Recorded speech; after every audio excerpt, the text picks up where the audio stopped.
গুপ্ত কায়দায় থাকে কারা? ইবলিস।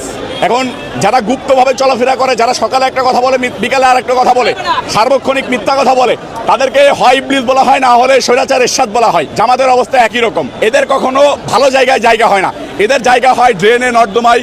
হ্যাঁ ভাই, হ্যাঁ, আমি তো এটাই কই, যারা গুপ্ত থাকে, যারা ছদ্মবেশ থাকে, যারা মিথ্যা বলে, তাদেরকে সবচেয়ে বড় ইবলিশ বলা হয় এবং তাদের জায়গা ময়লা আবর্জনা এবং ডাস্টবিনে হয়। তবে ভাই, যদি এই কথাটা যদি সত্য হয়, মানে তোর এই উক্তিটা যদি সত্য হয়, তাহলে সবচেয়ে বড় ইবলিশ তো তুই। তোর জায়গা তো ময়লা আবর্জনা ডাস্টবিনে হবে না, কারণ তুই নিজে তো একটা ছদ্মবেশ ছিলি, তুই নিজে তো গুপ্ত ছিলি ভাই। তাহলে তো সবচেয়ে বড় ইবলিশ তুই নিজেই। আমরা সম্প্রতি দেখছি যে সামাজিক যোগাযোগ মাধ্যমে আপনি একটি ছবি নিয়ে বেশ আলোচনা হচ্ছে, সেটি হচ্ছে দাড়ি সম্বলিত একটি ছবি। আপনি এই দাড়ি রাখার কারণটা কি ছিল, বা ওই ছবিটি আসলে আপনার ছিল কিনা? হ্যাঁ, ওই ছবিটি আমারই। দাড়ি রেখেছিলাম, অনেক বড় চুল রেখেছিলাম, সেটা হচ্ছে কৌশল ছিল যাতে আমি বিভিন্ন কৌশল অবলম্বন করে প্রশাসনের চোখ ফাঁকি দিয়ে আমার আন্দোলনগুলো আমি পৌঁছাতে পারি।